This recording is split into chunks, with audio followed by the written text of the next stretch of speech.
हिंदुओं से भी तो अपील कर सकते थे कि भाई मुसलमान अगर होली नहीं मनाना चाहते तो आप उनके ऊपर जबरदस्ती रंग ना डालें। महाकुंभ में से 3.50 ट्रिलियन रुपए का अर्थव्यवस्था में योगदान, 3.50 ट्रिलियन। भारत की अर्थव्यवस्था कितनी है? पौने 4 ट्रिलियन की। और इन्होंने क्या छापा है? 3.5 ट्रिलियन की अर्थव्यवस्था जो है अकेले यूपी में हो गई है। कितना बड़ा झूठ है जो हम बीत चुके हैं, जो हम पे बीत चुकी है यूपी में। अब दिल्ली की बारी है, अब दिल्ली भी नहीं देगी वो। कुछ नहीं है यूपी में, कंगाल कर दिया। कंगाल बेच दिए सब कुछ। नमस्कार, आप देख रहे हैं 4 PM में आपके साथ नफीसा खान। उत्तर प्रदेश के विधानसभा चुनाव यूं तो अभी दूर हैं, 2027 में होने, लेकिन उससे पहले ही सत्ता पक्ष और विपक्ष के बीच जो बयानबाजी देखने को मिल रही है उससे सियासी पारा हाई है। अब प्रशांत शर्मा जी जुड़ चुके हैं, किसी परिचय के मोहताज नहीं, हमेशा वायरल होते रहते हैं, आंकड़ों को लेकर आते हैं। तो चलिए चर्चा की शुरुआत करते हैं। सर, संभल और बुलडोजर दोनों पर ही बीजेपी सरकार घिरती जा रही है, लेकिन शुरुआत करते हैं संभल से। संभल में हिंसा हुई, हिंसा के बाद से लगातार चर्चाओं में आखिरकार ये जो सियासी माहौल है संभल के अंदर, इससे क्या कुछ समझ में आ रहा है? इससे पूरी तरह से प्रायोजित था, प्रायोजित है, प्रायोजित ही रहेगा, क्योंकि आने वाले चुनावों की भी धमक सुनाई दे रही है।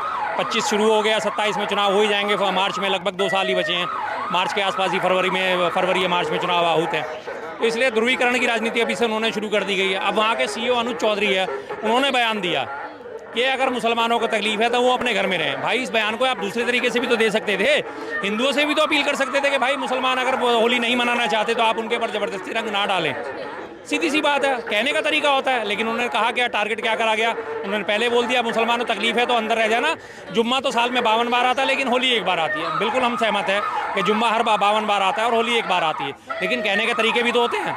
आप यही बात दूसरे तरीके से भी बोल सकते थे कि भाई जो होली नहीं खेलना चाहता आप उसके साथ जबरदस्ती ना करें, उनके ऊपर रंग ना डालें। अगर किसी को होली नहीं खेलनी ना खेले, क्योंकि जुम्मा भी है उसी दिन और उसी दिन होली भी है, बस। लेकिन उन्हें कहना जो था, उन्होंने अपना तो संदेश दे ही दिया साफ साफ कि आप अपने घर में रह जाओ, जुम्मे की नमाज पढ़ने मत जाना। लेकिन साफ साफ धमकी दे दी है, क्लियर। जी, अभी तक तो सिर्फ धर्मगुरु हो गए, सरकार हो गए, उनकी इस तरीके की बयानबाजी आती थी, लेकिन अब प्रशासन इस तरीके का आदेश दे रहा है, इसको क्या समझा? साफ साफ खुली गुंडागर्दी, और इसके अलावा है क्या? प्रशासन को दिख रहा है कि हमारी जो जनता जो है वो पूरी तरह बेवकूफ़ बन चुकी है, धर्म की अफीम चाट के पूरी तरह मस्त हो चुकी है। धर्म के नाम पे हमें वोट मिलते जा रहे हैं लगातार, तो हमें बाकी चीज़ों से कोई मतलब ही नहीं है। तो धर्म को ही आगे वो प्रमोट कर करके चल रहे हैं। अब चाहे जितनी मर्जी महंगाई हो जाए, सनातन खतरे में है। जितनी मर्जी बेरोजगारी बढ़ जाए, सनातन खतरे में है। चीन हमारे अतिक्रमण करता जा रहा है, लेह लद्दाख में आ चुका है, अरुणाचल प्रदेश में घुस चुका है, लेकिन सनातन खतरे में है। अल्टीमेटली हर सवाल का एक जवाब है, सनातन खतरे में है, और उसके अलावा कोई मतलब नहीं। और कहा जाता है कि विदेशों में डंका बजा है, लेकिन शेयर बाजार की लंका लगी हुई है। आप ये खबर देख रहे होंगे, क्या कुछ कहेंगे? लगातार बाजार में जो गिरावट आ रही है, शेयर बाजार गिर रहा है का मतलब उन्होंने सीधा सीना सुना कि शेर गिर रहा है। शेर गिर का जो शेर है वो मुझे बुला रहा है, और वो वहाँ पहुँच के शेरों की है मेहमान नवाजी करने, शेरों को दुलारने पहुंच गए। उन्हें शेयर बाजार समझ ही नहीं आया कि शेयर बाजार गिरा है तो क्यों गिरा है, किस वजह से गिरा है, क्या आपकी पॉलिसीज थी, किस वजह से शेयर बाजार गिरा, उससे उन्होंने कुछ नहीं लेना देना। अल्टीमेटली वो शेरों को दुलारने पहुंच गए। 2 दिन इसी काम में बीत गए। पहले दिन गुजरात में गए, दूसरे दिन वो वनतारा जो है था उनका जो अंबानी का बनाया हुआ, उसमें वहाँ पहुँच गए। उसके बाद 2 दिन तक ये खबर बाजार से गायब हो गई कि शेयर बाजार गिरा हुआ है। लाखों करोड़ जो है शेयर बाजार के डूब गए हैं लोगों के, उसमें वो गायब हो गए। जी, टेरी पैच मैनिपुलेशन, शेयर बाजार में जो मैनिपुलेट करके जो एलिगेशन लगे, उसके बाद जो पूरी पे कोई कार्रवाई नहीं हुई, उसके बाद से जो इन्वेस्टर थे उनका विश्वास गिरता गया, जिसकी वजह से जो है विड्रॉवल हो रही है शेयर मार्केट से। इसी का वजह है। दूसरा रीजन है सबसे बड़ा कि देश की अर्थव्यवस्था का लगभग 80% देश पे कर्जा है। तो जब इतना बड़ा कर्जा है तो उस देश में कौन इन्वेस्ट करना चाहेगा? लेकिन सर, कारण तो पता चल रहे हैं कि किन किन वजह से गिरावट आ रही है, लेकिन जवाबदेही अभी भी तय नहीं हो पा रही। देखिए, एक्चुअली सरकार जो होती है, कोई भी सरकार सत्ता जो होती है, सत्ता अपनी मनमानी करती है और अपने आप को सही ठहराती है। आप डाटा उठा करके देख लीजिए, डे बाई जो म्यूचुअल फंड का जो डाटा है, इन्वेस्टमेंट अमाउंट है, वो गिर रहा है। देश प्रदेश का हाल बेहाल हो गया है। सर मैं आ रही हूँ आपके पास, फिर उसके बाद आपके पास आती हूँ। संभल क्या हिंदुत्व वाली राजनीति का केंद्र बनाने की कोशिश की जा बिल्कुल रही जी, बिल्कुल, टोटली। यूपी से ही शुरुआत हुई थी, पूरे देश में फैल रही है, दिल्ली में भी पहुंच गई है। दिल्ली में आपको याद है हमारे पटपरगंज से विधायक हैं जो पहले निगम पार्षद हुआ करते थे, उन्होंने जम के हिंदू मुस्लिम करा था और अब आके उन्होंने शुरुआत कर दी है कि हर ट्यूसडे को जो है मीट की दुकानें जो है मांस की दुकानें बंद रखी जानी चाहिए। भाई जिसको जो खाना है वो खाएगा, जिसे मंगलवार का व्रत रखना है वो रखेगा। आप कौन होते हैं किसी को डायरेक्ट करने वाले? मैं मंगलवार का व्रत रखता हूँ, मैं रखूंगा, मेरा मन होगा तो मैं रखूंगा, नहीं होगा नहीं रखूंगा। आप मुझे डायरेक्ट करने वाले कौन होते हैं? मुझे क्या खाना है क्या नहीं खाना है, आप मेरा खाना पीना तय करने वाले कौन होते हो? लेकिन उनकी बदमाशी चलेगी अब, क्योंकि दिल्ली में सरकार भी बीजेपी की आ गई, केंद्र में भी सरकार बीजेपी की आ गई, दिल्ली पुलिस जो है बीजेपी के अधीन है, तो उनकी बदमाशी चलेगी। हर जगह यही है, बरगलाया जा रहा है लगातार। देश की मेन मुद्दे हैं उनसे छुपा के, उनसे हटा के टोटल हिंदू मुस्लिम पे केंद्रित करा जा रहा है। उत्तर प्रदेश में कानून व्यवस्था बड़ी ठोस है, मजबूत है कहा जाता है, लेकिन एक के बाद हिंसा के जो खबरें हैं वो आती हैं। और अब संभल को लेकर फिर भी बात सर, अभी शर्मा जी कह रहे थे जब बदमाशों की पार्टी है, बदमाशी करेंगे ये। अरे कांग्रेस सबसे बड़ा बदमाश पार्टी तो कांग्रेस पार्टी थी। सबसे बड़े बदमाशी तो देश में कांग्रेस पार्टी ने 50 साल करा। अपने गिरबान में झांक के देख ले, जहाँ कहते हैं शुक्रवार को बंद होगा, क्यों भाई? शुक्रवार को झारखंड में कहते हैं शुक्रवार को बंद होगी स्कूल, सरकारी चीजें। क्यों भाई? सबसे बड़ी बदमाशी तो आपने देश में 50 साल फैला। झारखंड में नहीं आया था, मैं क्लियर कर दूं, ये बिहार में लागू करा गया था। और बिहार में सरकार किसकी है? तेजस्वी जी की। तेजस्वी जी की नहीं है, नहीं चली ना। नीतीश बाबू की है। नीतीश बाबू आपके सहयोगी हैं। सबसे बड़ी अगर बदमाश पार्टी और गुंडा पार्टी तो कांग्रेस पार्टी थी, जो 52 साल देश में राज करा। अब नहीं चल रही है तो कांग्रेस बिलबिला रही है, उसके समर्थक पिलपिला रहे हैं, किलकिला। असम, उत्तर प्रदेश की 22 करोड़ की जनता आबादी वाले उत्तर प्रदेश में लाइन इन ऑर्डर जितनी मजबूत है, जितनी सुदृढ़ है, जितनी विकास की ओर जा रहे हैं, पूरे हिंदुस्तान में ऐसा राज्य नहीं है। यूपी जैसा। आज यूपी मॉडल पूरे हिंदुस्तान नहीं वर्ल्ड मांग रहा है। यूपी मॉडल में क्या क्या है? यूपी मॉडल में सब धर्म के साथ सब चैन की जिंदगी जी रहा है। आराम से महिलाएं 12 बजे रात को जा रही है। लाइन इन ऑर्डर बहुत बढ़िया है, सारी मेंटेन हो रही है। आज कोई यूपी में बराबर नहीं जी रहा है। मुस्लिमों पे अत्याचार हो रहा है सबसे ज्यादा। बिल्कुल बेकार जिंदगी मुसलमानों को टारगेट कर बेकार। आप कहाँ हो? आप बिल्कुल बेकार जिंदगी है। लड़कों की शादी नहीं हो रही है, कुआरे मर रहे हैं, काम ना मिल रहा है। आज यूपी के आप विकास देखिए, यूपी के रोड देखिए। आज एक कुंभ से 30 करोड़ कमाने जो हम बीत चुके हैं, जो हम पे बीत चुके हैं ना यूपी में, अब दिल्ली की बारी है। अब दिल्ली भी बीतेगी वो। ये आप पे बीतेगी, आप चिंता न करो। Don't very be happy. हाँ, आप हमने बीजेपी राज में तो कहा जा रहा है कि अच्छे दिन आ चुके हैं। अच्छे दिन हम नंगे हो गए माँ। पहना है, सूट बूट पहना है। किराए के हैं जे, मांगे वो फ्री के हैं जे। नहीं, हमारा कुछ नहीं है, कुछ नहीं है यूपी में। बीजेपी ने कंगाल कर दिया, कंगाल बेच दिए सब कुछ। यूपी मॉडल की कुछ बता रहे हैं। कुंभ के अंदर एक नाव पे धंधा करके 30 करोड़ कमाया है। आपने देखे होंगे 30 करोड़ कमाया एक नाव पर में। ये वही लोग अखिलेश के समर्थक है। इन्हें विकास नहीं दिखता, इन्हें वही दिखता लूट मारी चोर चकारी, वही दिखता है इनको, या उन्हें दिखता। एक मिनट, जिसने 30 करोड़ कमाया उसके डिटेल तो बता दो, है कौन वो? कितना बड़ा माफिया, कितना बड़ा गैंगस्टर है वो? ये तो बता दो। कैसे उसने लोगों से बुराई करके खाया? यूपी मॉडल जो है अल्टीमेटली झूठ का मॉडल है। एक और आपको झूठ दिखाता हूँ, देखिए। आप चश्मा बदल लो, दिखेगा। आप कांग्रेस की चश्मा पहने हो, आपको गिद्ध के तरह देखोगे तो सब ही दिखाई पड़ेगा।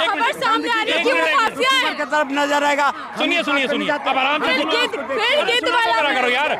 अब इनका यूपी मॉडल जो है पूरा का पूरा झूठ पे टिका हुआ है। सबसे बड़ा झूठ ये देखिए, आज ये अखबार में खबर छपी है, बुधवार 5 मार्च कल का अखबार था ये। इसमें इन्होंने पूरी डिटेल छापी है, महाकुंभ से वसुधैव कुटुंबकम का संदेश। अब देखिए, आस्था और आर्थिकी का समन्वय। महाकुंभ में से 3.50 ट्रिलियन रुपए का अर्थव्यवस्था में योगदान। 3.50 ट्रिलियन। भारत की अर्थव्यवस्था कितनी है? 4.25 ट्रिलियन की। और इन्होंने क्या छापा है? 3.5 ट्रिलियन की अर्थव्यवस्था जो है अकेले यूपी में हो गई है। कितना बड़ा झूठ है, कितना बड़ा झूठ है। पूरे कुंभ में गए नहीं, जो कुंभ में गए नहीं, जो सनातन को मानते नहीं, इनके पार्टी नहीं मानते, शर्मा जी नहीं मानते, इनसे क्या बहस करूं? जो जाए वो देखे। इसका जवाब तो दो, इस झूठ का जवाब तो दो। जवाब देश की जनता दे रही है। 66 करोड़ जनता ने देखा। 66 करोड़ डुबकी लगा के एक मिनट, मैं इनसे सारी बातों से सहमत हो जाऊंगा। मुझे इसे एक झूठ का जवाब दे दो। महाकुंभ से 3.50 ट्रिलियन रुपए का अर्थव्यवस्था में योगदान, वही है ना, पूरी अर्थव्यवस्था बता दिया ना, 400 करोड़ की बता है, दिया ना। 450 लाख करोड़ की। जब एक नाव वाला अरे यार, नाव वाला 1 करोड़ कमा सकता है तो फिर और बाकी कैसे नहीं होगी? सत्ता पे भरोसा करेंगे। देखो, ये सुनेंगे नहीं ना। पूरे भारत की अर्थव्यवस्था, पूरे भारत की जीडीपी जो है 3.75 ट्रिलियन है, 3.75, और उन्होंने 45 दिन में 3.50 ट्रिलियन, 3.5 ट्रिलियन, मात्र 25.25 ट्रिलियन ही बचा पूरे देश की 45 दिन में है। आपको कुछ नहीं दिखता? कुछ नहीं दिखता। आपको नाव वाले दिख हमें रहे हैं। दिखता है। कौन? जिस नाव वाले की बात आप कर रहे हैं, राहुल गांधी। राहुल गांधी की क्या, किसको कहते हैं? किसको क्या कहे आपने? इनको कांग्रेस पार्टी और राहुल गांधी दिखाई देते हैं जिन्होंने 70 साल में परेशान हो चुके हैं ये। रुको, मैं आपको डिटेल देता हूँ, माफिया की डिटेल देता हूँ। परेशान तो शर्मा जी है, कांग्रेस पार्टी है, जो 66 करोड़ जनता एक साथ एक प्लेटफॉर्म पर में होके कैसे खड़ा हुआ। आज परेशानी इस बात की है क्योंकि इन्होंने अब देख लिए कि हमारा विरोधी लोग दुखी है महाकुंभ से। अब मैं ये इनकी, जिनके 30 करोड़ की ये गाथा गा रहे हैं और मुख्यमंत्री खड़े हो गए, 21 दिन पहले वसूली मांगने पर नामजद हुआ। नैनी अरेल जेल का कुख्यात अपराधी है, स्त्री चीटर है, डबल मर्डर केस में जेल में रहे, 6 महीने पहले जमानत पर बाहर आया है। जेल के अंदर से गवाह को धमकाता था। पिंटू के पिता बच्चा नहरी थाने का गैंगस्टर है। पिंटू के 2 भाई भी निगरानी शुदा बदमाश है। निगरानी शुदा मतलब होता है स्त्री चीटर, जिनको हफ्ते में 2 बार आपको डिटेल देनी चाहिए। दिखला रहे हो। उसका 30 करोड़ का जो है आमदनी का दिखाया जा रहा है। कितना बड़ा एक अपराधी का महिमा मंडन करा जा रहा तारीफ है। की थी। हाँ? योगी जी की बता रहा हूँ, योगी जी की। उसी को नीचे उन्होंने लोकसभा चुनाव से शर्मा जी यार कौन माफिया निकलता? अगर माफियाओं को कोई वहाँ न राज है, अगर मिट्टी में मिला करेगा तो जेल में ठोक दिया जाएगा, उसको ये क्यों नहीं गोली गया जेल सुला में? दिया जाएगा। नहीं ये 30 करोड़ कमाने वाला क्यों नहीं गया जेल में? सबसे माफिया का सरदार तो समाजवादी पार्टी, अब समाजवादी पार्टी है। कांग्रेस पार्टी, ये पालने पोसने का काम करे, देश से खत्म करने में समय लगेगा।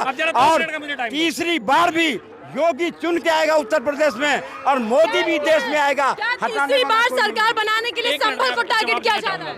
बिल्कुल मोदी जी, योगी जी आएंगे। नहीं, विकास के नाम पे संभल क्यों केंद्र बना रहे हैं? सबके साथ, सबके विकास के साथ। आज जहां उत्तर प्रदेश में 22 करोड़ की आबादी वाला, चले जाइए रात को 12 बजे, महिलाएं, कोई बोलता नहीं। समाजवादी पार्टी के सरकार में झूठ नहीं बोल रहे हो, 5 में मिला दिया जाता है। वो क्या? 1 मिनट यार, चुप रहेगा। अभी आप ही के चैनल पे 2-4-5 दिन पहले वीडियो वायरल हुई है। बड़े अंधभक्तों ने बड़े आराम से कैलकुलेशन कर, मैंने एक मिस्टेक करी थी जानबूझ के कि 3000 फ्लाइट में 150 के हिसाब से अगर लग गए तो 45,000 मैंने कैलकुलेशन करके बताई थी, जबकि होते 4.5 लाख है। मैंने जानबूझ के वो मिस्टेक करी थी। इन जैसे सारे अंधभक्त बिल के निकल गए कि टोटल 66 करोड़। ये रही सारे आपके 66 करोड़ की पूरी डिटेल। अब अंधभक्त सारे बिल में छुप जाएगा। अखबार में पूरा 1 पेज का है विज्ञापन। 62.6 करोड़ श्रद्धालुओं ने किया पुण्य स्नान। सुन लीजिए, देख लीजिए ना। अब इसमें सुनिए, रिकॉर्ड रेल संचालन, 3.60 करोड़ यात्रियों को गंतव्य तक पहुंचाया। यानी रेलवे के थ्रू कितने गए? 3 करोड़ 60 लाख। फ्लाइट के थ्रू कितने गए? 4 लाख से अधिक। 4 लाख से अधिक। टोटल कितने हुए? 3 करोड़ 64 लाख। ये आंकड़ा है फ्लाइट का और रेल का। इन दोनों से गए टोटल कितने? 3 करोड़ 64 लाख यात्री गए या नहीं गए? अखबार में डिटेल है या नहीं है? मैंने तो नहीं छापी। कैलकुलेशन सुन लो, एक मिनट सुन लो यार, सुन लो। अरे मेरी छोड़ो यार, मेरी छोड़ो। इनकी सरकार यही कैबिनेट के आधार पर। अब ये अंधभक्त बहुत बुरी तरह बिल बिलाएंगे। अब जब इन्हें पूरी डिटेल देना हो ना, ये अखबार में छपी हुई है और बाकायदा 24 फरवरी का अखबार है ये, जिसमें पूरी उन्होंने अपनी पूरी वीर गाथा छापी है। अब इसके बाद ये कितने हुए? 3 करोड़ 64 लाख। अब हम सारे प्राइवेट व्हीकल्स को भी मिला लेते हैं। सारे 45 दिन में टोटल अगर प्राइवेट व्हीकल 1 करोड़ भी वहाँ पे गए हैं, बसें और ट्रैक्टर, टेम्पू और ये अपनी कार, अपने पर्सनल व्हीकल, 2 व्हीलर 3 व्हीलर सब मिला के 1 करोड़ में से अगर ऑन एन एवरेज 20 लोगों को भी हम मान लें, 25 भी लोग मान लेते हैं। बस में 50 आते हैं, टेम्पू में 20 आते हैं, 2 व्हीलर पे 2 ही आते हैं, कार में 5 आते हैं, 6 आते हैं। मैं 25 भी मान लेता हूँ। 1 करोड़ अगर व्हीकल वहाँ पे पहुँचे तो टोटल कितने लोग पहुँचे? 25 करोड़। और 3 करोड़ 64 लाख, ये टोटल कितने हुए? 28 करोड़। कैसे इन्होंने क्या दावा को ठोक दिया कि 66 करोड़ गए हैं? अब इसका क्या आंकड़ा है इनके पास? है कोई आंकड़ा? है कोई हिसाब इसका? झूठ बोलने के अलावा नहीं है ना। अब कोई बिल मिला के नहीं निकलेगा, बिल में से कोई नहीं निकलेगा अंधभक्त। जिनके पार्टी का अध्यक्ष कहे गंगा में डुबकी लगाने से गरीबी दूर नहीं होती, वो कुंभ पे प्रश्न करे। ये क्या जाने, ये क्या जाने कुंभ क्या होती है, ये क्या जाने सनातन क्या होती है। जिंदगी भर तो आपसे ज्यादा ना आपसे ज्यादा सनातन जानता हूँ, आपसे ज्यादा कुंभ जानता हूँ। नहीं जानते। अच्छा। जिंदगी भर तुष्टिकरण करे। आप जानते हो सनातन के बारे में? आप जानते हो सनातन के बारे में? अगर होते जानते हो सनातन के बारे में? नहाने जाते, अयोध्या में दर्शन करने जाते, ठीक है। ये ढकोसला लगाए तो सनातन नहीं, देखिए जी, इनकी बात मैं इन्हीं से सवाल पूछता हूँ। एक मिनट, आप सनातन के बारे में जानते हो? सब कुछ जानते हो? एक ही सवाल पूछूंगा सिर्फ आपसे, सनातन का सबसे प्राचीन त्योहार कौन सा है? बताओ। सनातन में पहुंच गया चाचा। मैं रिपीट कर देती हूँ, सनातन का सबसे प्राचीन त्योहार कौन सा? सनातन धर्म के लिए सारे त्योहार बहुमूल्य है, अमूल्य है। पर प्राचीन कौन सा है? सबसे प्राचीन? सुनो सबसे प्राचीन? कांग्रेस को तो प्राचीन ही नजर आएगा, याद आ गई। क्योंकि कांग्रेस पार्टी ने हमेशा सनातन नहीं है। कांग्रेस से हमेशा सनातन नहीं है। तुष्टिकरण करी। अच्छा, एक दूसरा और सवाल सनातन के बारे में। अब ये बात उठा रहे हैं, आप सुन लो आराम से। अब ये बात उठा रहे हैं कि राहुल गांधी कुंभ स्नान करने क्यों नहीं गए? पलट के मैं इनसे 3 बार पूछूंगा, वरुण गांधी क्यों नहीं गए, मेनका गांधी क्यों नहीं गई, आपके मोहन भागवत क्यों नहीं गए? वो तो आरएसएस के हैं, राष्ट्रीय स्वयंसेवक थे, जिनके लिए नमस्ते सदा वत्सले मातृभूमि हिंदुत्व में तुम्हें हिंदू हैं, वो क्यों नहीं गए? पर वो हिंदू जवाब। पर वो हिंदू को हिंसक नहीं कहते। तुम्हारा कहता हिंदू को हिंसक है। शायद राम मंदिर का वकील नहीं खड़ा करते, तुम राम मंदिर के लिए वकील खड़ा करते हो। अब राम मंदिर का वकील आ गया बीच में। चलिए बात सुनिए मैडम। अखिलेश यादव जब एक मंदिर में जाते हैं तो मंदिर का धुलाई करता है, जिस बंगले में रहता है तो उस बंगले को धुलाई करता है। जब वो कुंभ के मेले में डुबकी लगा ले, उस पानी को कैसे साफ करोगे? कैसे साफ करोगे? वो तो डुबकी लगा लिया। आप बताओ, तुम तो बहुत कोसते थे, वो तो डुबकी भी मार लिया। आप बताओ। जो गंगा में नहाए, जमुना में नहाए, धर्म की बात करे, ये नास्तिक से बात करूं? ये है को कपड़ों से बचाना है। कपड़ों से बचाना है। मोदी जी बन रहा है। मोदी जी कहते हैं कपड़े से पैसा ना जाता है, और उसी से को गला मिलता जाके बाहर देशों में ऐसे करके, और इसी देश में आके हिंदू मुसलमान करता है, और उनकी समर्थन करने वाला ऐसे लोग हैं। ये अनबक लोग हैं। नहीं ये बात एक बात बताता हूं आपको, सुन लीजिए। नहीं करते ये अनबक, ये जितने भी अनबक लोग हैं, अगर पेमानंद जी महाराज को अगर फॉलो कर लेगा ना, ये सारे सही हो जाएगा। पेमानंद जी महाराज के बात को सुनेंगे ना, उनके मुंह से फूल बरसते हैं, और जितने ढोंगी बाबा है मुंह से जहर उगलते हैं। जी एक आखिरी 1 मिनट। राहुल गांधी के चप्पल चाटने वाले, राहुल गांधी के चप्पल चाटने, राहुल गांधी कहाँ से आ गया? सारी 1 मिनट, सारी बातें छोड़ो। आपसे मैंने सिर्फ हाथ जोड़ के विनती है, आज मिले हैं वीरवार को, अब शनिवार को आपसे मिलेंगे दोबारा। 2 दिन का आपके पास वक्त है। मैंने आपसे उन 3 सवालों के आंसर आप मुझे दे देना। शनिवार को मैडम आप फिर आना। पहला सवाल मेरा ये था, सनातन का सबसे प्राचीन त्योहार कौन सा है? दूसरा सवाल मेरा ये था कि दोनों महाशिवरात्रि में अंतर क्या है? तीसरा सवाल मेरा ये था कि दोनों चैत्र नवरात्रे और शादी नवरात्रों में अंतर क्या है? इन तीनों सवालों के आप आस्तिक हो ना? मैं तो नास्तिक हूँ। मैं जवाब दे देना बस। मैं 3 नहीं 6 सवाल का जवाब दूंगा। लेकिन हिंदू को हो करके आप हमेशा यहाँ खड़ा होकर के हिंदू को विरोध करते हो, इसलिए आपको प्रश्न पूछने का हमारे से कोई हकदार नहीं हुआ। मैंने हिंदू का विरोध करा है? अच्छा, मैंने इनसे इनकी बात कर ली। ये अपने आप को कट्टर सनातनी कह रहे हैं, सनातनी कह रहे हैं, और मैं तो इनकी नजरों में नास्तिक हूँ। आप 20% से यहाँ ताली बजवाते हो। मुझे ताली नहीं चाहिए, मुझे हिंदुस्तान चाहिए, सनातन चाहिए। पर जो बैठे हैं जिहादी किस्म के लोग, कल भी धमकी दे रहे थे, राहुल की सरकार आने दे, देख लूंगा। मैं कहा जा तब बना के रख, राहुल के तलवे। अब राहुल आने वाला नहीं है, और तू इसी तरह से जिहादियों को ठोका जाएगा। जिहादी। अच्छा, एक आखिरी सवाल और इधर आके, 1 मिनट, एक आखिरी सवाल और। 3 सवाल आपसे पूछ लिए, एक सवाल का और आंसर चाहूंगा आपसे। आपने कहा जिहाद का मतलब क्या होता है, ये और बता दो बस। जिहाद का मतलब जो कांग्रेस ने 52 साल फैलाया देश में, फैलाया। जहाँ मर्जी घेर कर मस्जिद बना लो, जहाँ घेर मंदिर वो बना लो, मदरसे बना लो। ये जिहादी मस्जिद में ना रट्टू तोते बिकते हैं, जामा मस्जिद में रट्टू तोते बिकते हैं। उन्हें हरी मिर्च खिलाओ, बोल बेटा जो आप कहोगे वही बोलेगा, वही हाल इनका। हरी मिर्च खा के आते हैं और उसके बाद रट्टू तोते की तरह बोल देते हैं। 4 सवाल पूछे, चारों के साथ आंसर दे देना अगर आपके पास हिम्मत हो तो।